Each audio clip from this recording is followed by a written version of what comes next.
Hello everyone, welcome to connect with education. आज हम pedagogy के बारे में कुछ 15 क्वेश्चन पढ़ेंगे। ये क्वेश्चन जो आपका व्यापम है उससे लिए गए हैं, जो पिछले साल के क्वेश्चन हैं, और इनमें से भी आने की काफ़ी संभावना है। एमपीटेड जो वर्ग 3 है उसमें वैसे जैसे ये क्वेश्चन दे रखे हैं, इसमें इसी प्रकार के क्वेश्चन वो ना पूछ के इसको घुमा फिरा के पूछ सकते हैं, या फिर इसी टॉपिक से रिलेटेड कुछ दूसरे क्वेश्चन पूछ सकते हैं। किसी भी तरह से वो क्वेश्चन आपके सामने रख सकते हैं, तो आपको ये क्वेश्चन भी पढ़ना चाहिए। तो ये आपके पेडागोजी के क्वेश्चन है, तो हम पढ़ लेते हैं 15 क्वेश्चन। ठीक है, तो चलिए स्टार्ट करते हैं। जो हमारा फर्स्ट क्वेश्चन है इसको देखते हैं। इसमें यहाँ पे नीचे करेक्ट आंसर भी दे रखा है, उसको भी देख सकते हैं आप। सूचना प्रसंस्करण सिद्धांत, ठीक है, यह निम्न के द्वारा जोड़ दिए जाने के रूप में सुदृढ़ीकरण की भूमिका के बजाय बच्चे के योगदान पर प्रकाश डालता है। मतलब यह सिद्धांत जो है ये बच्चे को सुदृढ़ बनाने की बजाय उसके बच्चे में किस तरह से योगदान देता है, ठीक है, किस तरह के योगदान पर प्रकाश डालता है। तो यह कौन सा सिद्धांत है, कौन सी थ्योरी है, वह आपको बताना है। तो ये कौन सी थ्योरी है, ये आपका जो है इसमें आंसर दे रखा है, देख लेते हैं। ये है क्रिया प्रसूत अनुकूलन मॉडल, जो आपका ऑपरेट कंडीशनिंग मॉडल है। ये इसका सही आंसर है, जो फर्स्ट में दे रखा है। ठीक है, ऑपरेट कंडीशनिंग मॉडल। देखते हैं अगला क्वेश्चन। अगला क्वेश्चन दिया है यहाँ पे, व्यक्तित्व के मापन में प्रोजेक्टिव टेक्निक अन्य परीक्षणों से बेहतर होती हैं। तो अब जैसे आपको पता चल गया कि जो प्रोजेक्टिव टेक्निक है ये व्यक्तित्व मापन की एक तकनीक है। ठीक है, तो यह अन्य परीक्षणों से बेहतर क्यों होती है।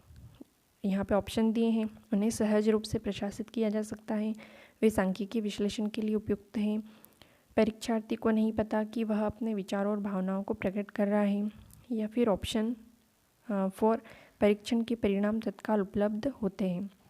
तो इसका सही आंसर है, नीचे दे रखा है करेक्ट आंसर, परीक्षार्थी को नहीं पता कि वह अपने विचारों और भावनाओं को प्रकट कर रहा है। मतलब कि जो बच्चा है उसका व्यक्तित्व मापन इस तरह से किया जाता है कि उसको इसमें उसको पता नहीं रहता, खबर नहीं रहती। ठीक है, उसमें परीक्षार्थी को यह पता नहीं होता कि वह अपने विचारों, ठीक है, अपने विचारों, अपने थिंकिंग, अपने इमोशंस को प्रकट कर रहा है, मतलब शो कर रहा है। इसका सही आंसर है। देखते हैं अगला क्वेश्चन। इसमें है मास्लो का आवश्यकता पदानुक्रम हायरार्की ऑफ नीड सिद्धांत के क्लासिकल मॉडल में उच्चतम क्रम क्या है। ठीक है, मास्लो एक मानवतावादी वैज्ञानिक थे, ठीक है, मनोवैज्ञानिक थे। तो उन्होंने आवश्यकता के विभिन्न पद दिए थे, उनका एक सिद्धांत है, थ्योरी है। ठीक है, आवश्यकता पदानुक्रम की। तो उसमें जो सबसे ऊपर है, ऊपर का जो क्रम है वो क्या है, तो यहाँ पे देख लेते हैं। पहला ऑप्शन है सुरक्षा आवश्यकताएं, संबंधता आवश्यकताएं, सम्मान की आवश्यकताएं, या आत्मबोध या आत्म वास्तविकीकरण की आवश्यकता है। तो इसका आंसर है 4th डी ऑप्शन। ठीक है, ये नीचे दे रखा है यहाँ पे, आत्मबोध या आत्म वास्तविकीकरण की आवश्यकताएं। चलते हैं अगले क्वेश्चन पे। एक शिक्षक की सफलता निम्न होती हैं। अब एक शिक्षक की सफलता, ये क्वेश्चन काफ़ी कह सकते हैं हम कि थोड़ा सा सरल है, इसे हम कर सकते हैं। ठीक है, आपको थोड़ा सा लॉजिक यहाँ पे यूज़ करने की ज़रूरत रहती है। विद्यार्थियों की उच्च उपलब्धियाँ, आकांक्षाओं का उच्च स्तर, उसका या उसकी पिछली उपलब्धियाँ, उसका या उसकी अच्छा शिक्षण कार्य। तो एक शिक्षक की सफलता मतलब वह जो शिक्षक है, जिस पोस्ट पर वह है, जिस पद पर वह है, उसकी सफलता किस में है। ठीक है, उसे क्या करना चाहिए जो उसका जो एक तरह से हम कह सकते हैं कि उद्देश्य पूर्ण हो सके। तो इसमें जो सही ऑप्शन रहेगा उसका या उसकी अच्छा शिक्षण कार्य। ठीक है, तो इसमें डी ऑप्शन हम देख लेते हैं, डी ऑप्शन सही है। चलते हैं अगले क्वेश्चन पे। 5th क्वेश्चन है संभावित विकास क्षेत्र जोन। देखते हैं 5th क्वेश्चन। संभावित विकास क्षेत्र जिसे जोन ऑफ प्रॉक्सिमल डेवलपमेंट या जेपीटी कहते हैं। ठीक है, किसके भाषा विकास सिद्धांत में केंद्रीय अवधारणा है। ठीक है, तो इसका जो हमारा ऑप्शन होगा वो है वाइगोत्स्की। ठीक है। अगला क्वेश्चन देखते हैं। वाइगोत्स्की के अनुसार संज्ञानात्मक विकास निम्न पर निर्भर होता है। जो वाइगोत्स्की उनके अनुसार जो बच्चे का संज्ञानात्मक विकास है वो किस पर निर्भर करता है, तो ये है इसका ऑप्शन जो सही होगा वो सामाजिक अंतःक्रियाओं पर, सामाजिक अंतःक्रियाओं पर। अगला क्वेश्चन, पियाजे के अनुसार व्यक्तिगत कहानी निम्न की एक विशेषता है। यहाँ पे विभिन्न स्टेज दे रखी है, कौन सी स्टेज की अवस्था है, विलंबित बचपन, प्रारंभिक बचपन, वयस्कता या किशोरावस्था, तो इसका सही ऑप्शन होगा 4th ऑप्शन किशोरावस्था। अगला क्वेश्चन देखते हैं, क्वेश्चन नंबर 8। कोहलबर्ग के नैतिक विकास के चरणों में सामाजिक मानदंडों से अनुरूपता में देखी जाती है, किस में देखी जाती है? जो कोहलबर्ग के नैतिक विकास के जो विभिन्न चरण हैं, किस चरण में सामाजिक मानदंडों से अनुरूपता देखी जाती है? ठीक है, इसका आंसर है जो पारंपरिक चरण है उसमें यह अनुरूपता देखी जाती है। ठीक है, अगला क्वेश्चन देखते हैं। आत्मबोध या आत्म वास्तविकीकरण वह मनोदशा है जो निम्न स्थिति में होती हैं। यह कौन सी स्थिति में होती हैं? आत्मबोध या आत्म वास्तविकीकरण। ठीक है, तो इसका जो सही आंसर है वो है जब कोई बच्चा वह हासिल करने के लिए सर्वश्रेष्ठ प्रयास करता या करती है जिसे वह हासिल कर सकता है या कर सकती है। ठीक है, मतलब जो उसने लक्ष्य बनाए हैं उन लक्ष्यों को वह प्राप्त कर सकता है, तो वह अवस्था कौन सी अवस्था कहलाती है? आत्मबोध या आत्म वास्तविकरण मनोदशा उसकी कहलाती है। अगला क्वेश्चन देखते हैं। समस्या हल करने की वैज्ञानिक विधि में निम्न में से पहला चरण कौन सा है? किसी भी समस्या को हल करने की एक वैज्ञानिक विधि होती है, उस विधि में पहला चरण कौन सा होता है? समस्या के बारे में जागरूकता।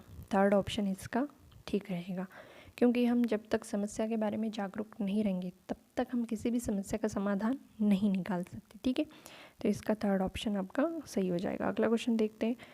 निम्न में से कौन सा संज्ञानात्मक ज्ञान क्षेत्र के उदाहरण के रूप में उद्धृत किया जा सकता है? तो इसका संज्ञानात्मक ज्ञान क्षेत्र का उदाहरण के रूप में हम किस चीज़ को दे सकते हैं? ठीक है, तो इसका जो ऑप्शन है वो 4th ऑप्शन आपका सही जा रहा है, एक विशिष्ट विषय का वर्णन करना। ठीक है, अगर आपको ये क्वेश्चन समझ में नहीं आता है तो आप पीछे इसको पॉज करके भी देख सकते हैं। ठीक है, अगला क्वेश्चन देखते हैं। क्वेश्चन नंबर 10 है हमारा, एक कक्षा की स्थिति में निम्न में से किन विधियों का उपयोग किया जा सकता है?